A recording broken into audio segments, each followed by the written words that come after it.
Hello everyone, welcome to rainbow taste. నేను మీ కళ్యాణి. ఈరోజు మన రెసిపీ వచ్చేసి గ్రీన్ చికెన్ ఫ్రై అండి. చాలా టేస్టీగా ఉంటుంది. ఎలా చేయాలో చూద్దాం రండి. ఫస్ట్గా మిక్సీ జార్లో ఒక గుప్పుడు కొత్తిమీర వేసుకుంటున్నాను, అలాగే ఇంకో గుప్పుడు పుదీనాకులు వేసుకుంటున్నాను. ఈ రెండు సమానంగా తీసుకుంటామండి. దీంట్లోనే నేను 4 పచ్చిమిరపకాయలు చీలిక చేసి వేసుకుంటున్నాను. మీ కారం తగినట్టుగా కొంచెం పెంచుకోండి లేక తగ్గించుకోండి. దీంట్లోనే 1 స్పూన్ అల్లం వెల్లుల్లి పేస్ట్ వేసుకుంటున్నాను, అలాగే కొంచెం జీలకర్ర వేసుకుంటున్నాను. వాటర్ సహాయంతో దీన్ని మొత్తం మిక్సీకి చేసేయాలండి. గ్రైండ్ చేసి పక్కన పెట్టుకోవాలి ఈ పేస్ట్ని. ఇప్పుడు ఈ పేస్ట్ని ఏం చేయాలంటే శుభ్రంగా కడిగి అట్టు పెట్టుకున్న చికెన్లో ఈ పేస్ట్ వేసేస్తున్నాను నేను. ఇప్పుడు దీంట్లోనే 1 స్పూన్ ధనియాల పౌడర్ వేసుకుంటున్నాను, అలాగే 1/2 స్పూన్ గరం మసాలా కూడా యాడ్ చేసుకుంటున్నాను నేను దీంట్లో. ఇప్పుడు 1/2 స్పూన్ ఆమ్చూర్ పౌడర్ వేసుకుంటున్నానండి, అలాగే 2 స్పూన్స్ కర్డ్ వేసుకుని అంతా కలిసిలా శుభ్రంగా కలుపుకుంటున్నాను నేను దీన్ని ఒకసారి. ఇప్పుడు దీంట్లో సరిపడేంత ఉప్పు వేసుకుంటున్నాను, అలాగే 1 స్పూన్ బియ్యపిండి, అలాగే 1 స్పూన్ కార్న్ ఫ్లోర్ కూడా వేసుకుంటున్నాను నేను.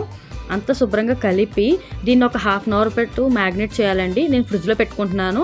ఇప్పుడు బాగా కాగిన ఆయిల్లో ఒక్కోటి చొప్పున మ్యాగ్నేట్ చేసిన చికెన్ని ఒక్కోటిగా వేసుకుందామండి.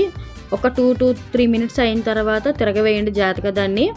ఇప్పుడు నేను ఇదంతా ఒకసారి ఫ్రై చేయనండి. 50% ఫ్రై అయిన తర్వాత నేను తీస్తున్నాను ప్లేట్లోకి. ఇలా ఒకసారి ఫ్రై చేయడం వల్ల మాడిపోతుంది కానీ లోపల కుక్ అవ్వదండి చికెన్. అందుకోసం 50% ఫ్రై అయిన తర్వాత నేను ప్లేట్లోకి తీసుకుంటున్నాను. చూపిస్తున్నాను కదా, నాకు 50% ఫ్రై అయింది. ఇప్పుడు నేను దీని ప్లేట్లోకి తీసుకుంటున్నానండి. అలాగే నేను రెండో వాయి కూడా వేసుకుంటున్నాను. ఇది కూడా 50% ఫ్రై అయిన తర్వాత వేరే ప్లేట్లోకి తీసుకుంటున్నానండి. అలాగే మనం ముందుగా ఫ్రై చేసుకుని పక్కన పెట్టుకున్న చికెన్ని మళ్ళీ దీంట్లో వేసుకుని ఫ్రై చేసుకుంటాను. అప్పుడు 100% కుక్ అవుతుంది.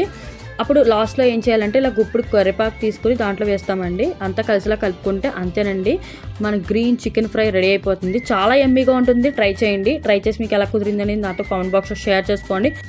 Thank you for watching. Have a nice day.